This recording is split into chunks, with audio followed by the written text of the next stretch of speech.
The Cricket in Times Square by George Selden. Chapter 6. Saiphong. Mario took the IRT local subway downtown. He held the matchbox up at the level of his chest so the Cricket could see out. This was the first time Chester had been able to watch where he was going on the subway. The last time he had been buried under roast beef sandwiches. He hung out of the box, gazing up and down the car. Chester was a curious Cricket, and as long as he was here in New York, he meant to see as much as he could. He was staring at an old lady wearing a straw hat, wondering if the flowers on it were real, and if they were, what they would taste like, when the train lurched to a halt. Like most people who first ride the subway, Chester wasn't used to the abrupt stops. He toppled out of the matchbox into Mario's lap. The boy picked him up again. "You've got to be careful," he said, putting his finger over the open end of the box so there was just enough room for Chester to poke his head out. At the Canal Street stop, Mario got off and walked over several blocks to Chinatown. Chester craned his head out as far as he could to get his first look at New York by day. The buildings in this part of town weren't nearly as high as they were in Times Square, but they were still high enough to make Chester Cricket feel very small. In Chinatown, as Papa had said, all the shops were closed. Mario walked up and down the narrow, curving streets, zigzagging across them so he could look in the windows on both sides. In some, he saw the cardboard shells that open up into beautiful paper flowers if you put them in a glass of water, and in others, the glass wind harps that tinkle when they're hung in the window where the breeze can reach them. But he couldn't find a cricket cage anywhere. Down at the end of an alley, there was an especially old shop. The paint was peeling off the doors, and the windows were crammed with years and years' collection of knickknacks. A sign hanging out in front said, "Saiphong, Chinese Novelties," and printed underneath in smaller letters was, "Also do hand laundry." Sitting cross-legged on the doorstep was an old Chinese man. He was wearing a silk vest over his shirt with dragons embroidered in it with red thread, and he was smoking a long white clay pipe. Mario stopped and looked in the shop window. The old Chinese man didn't turn his head, but he looked slyly at the boy out of the corner of his eye. Slowly he drew the pipe out of his mouth and blew a puff of smoke into the air. "Are you Mr. Fong?" asked Mario. The man smoothly twisted his head, as if it were on a pivot, and looked at Mario. "I Saiphong," he answered. His voice sounded strange yet musical, like a plucked violin. Saiphong had came from China many years ago, and he had a curious way of talking. But Mario liked it very much. He enjoyed the individual chirps of human beings almost as much as those of his cricket. "I would like to buy a cricket cage, if you have any," said Mario. Saiphong put the pipe back in his mouth and took a few puffs. His eyes became very narrower than they had been before. "You got cricket?" he asked, finally, in a voice so soft that Mario could hardly hear it. "Yes," said Mario. "Here he is." He opened the matchbox. Chester and Saiphong looked at each other. "Oh, very good," said Saiphong, and a remarkable change came over him. He suddenly became very lively, almost dancing a jig on the sidewalk. "You got cricket! Very good!" He was laughing delightedly. Mario was startled by Saiphong's quick change.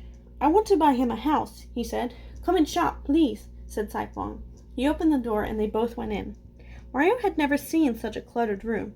It was a jumble of Chinese odds and ends. Everything from silk robes to chopsticks to packages of hand laundry littered the shelves and chairs.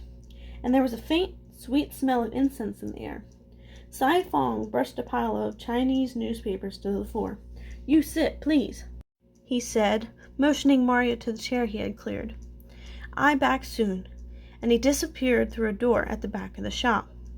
Mario sat very quietly. He was afraid that if he moved, he would be buried under an avalanche of Chinese novelties.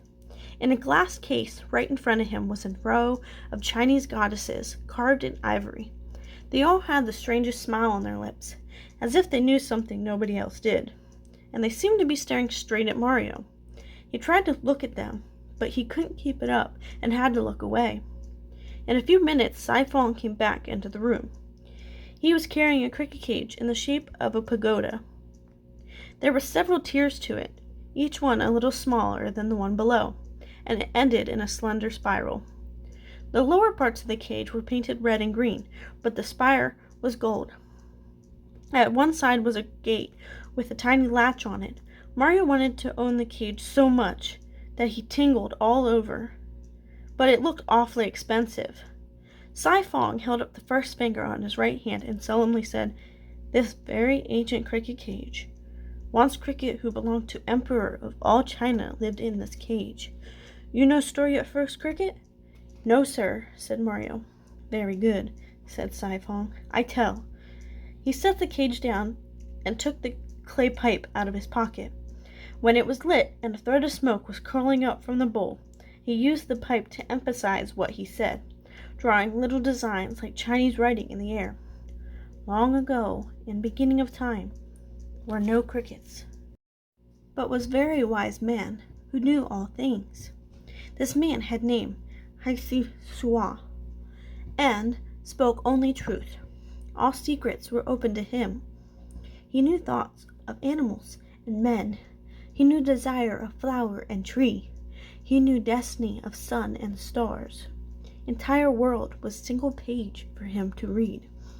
And the high gods who lived in palace at summit of heaven loved Haisi Shai. Because of truth he spoke. Now from many lands came men to hear their fate from Haisi Shua.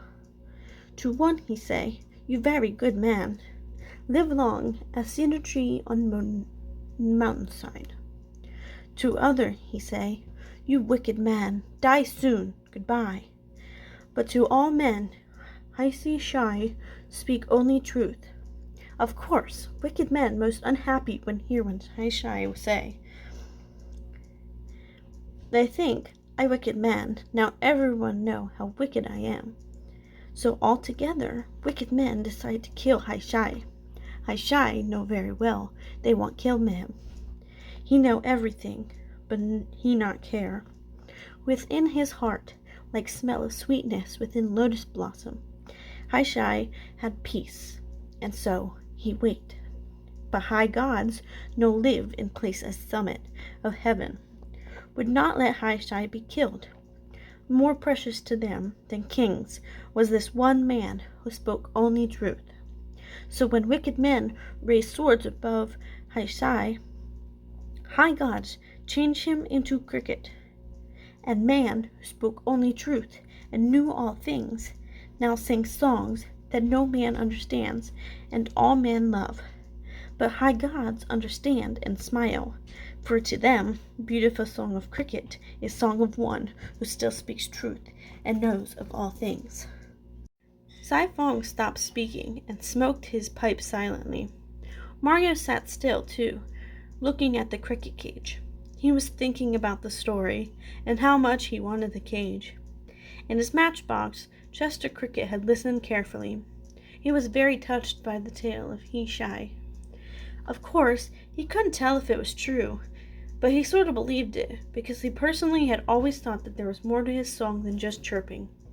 As usual, when he didn't know what else to do, he rubbed one wing across the other. A single, clear note sounded in the shop. Saifong lifted his head. A smile curled up the ends of his ancient lips. "Ah, so," he whispered. "Cricket has understood." He puffed a few more times. Mario wanted to ask him how much the cage cost, but he was afraid to. "Because this cricket is so remarkable," said Saifong, "I sell cage for 15 cents. Mario sighed with relief. He could afford that. In his pocket he found a nickel and a dime, all that was left of his weekly allowance, which was a quarter. "I'll take it, Mr. Fong," he said, and handed Saifong the money. "I also make present free," said Saifong. He went around the counter and took a little bell, no bigger than a honeybee, out of a drawer. With a piece of thread, he hung it up inside the cage. Mario put Chester into the cage. The cricket jumped up and knocked against the bell. It tinkled faintly. "Sound like littlest bell in silver temple, far off up Yangtze River," said Saifong. Mario thanked him for the bell and the story and everything. As he was about to leave the shop, Saifong said, "You want Chinese fortune cookie?" I guess so, said Mario. I never had one. Sai-Fong took down a can from the shelf. It was full of fortune cookies, thin wafers that had been folded so there was air space in each one. Mario bit into a cookie and found a piece of paper inside. He read what it said out loud. Good luck is coming your way. Be ready. Ha! Heh! Laughed Sai-Fong. 2 high notes of joy. Very good advice. You go now. Always be ready for happiness. Goodbye.